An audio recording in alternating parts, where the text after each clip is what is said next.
హరిపాలి పుణ్య ఫలమీతడు త్రివిక్రమమూర్తి అయిన దేవుని వలెనున్నాడు.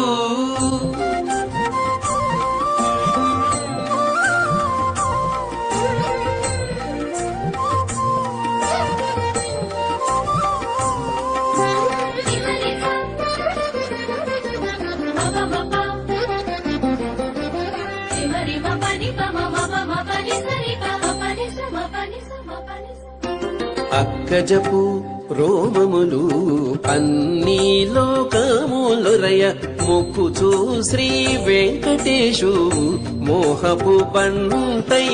అక్కజపు రోమములు అన్ని లోకములొరయ మొక్కుచూ శ్రీ వెంకటేశు మోహపు పంటై.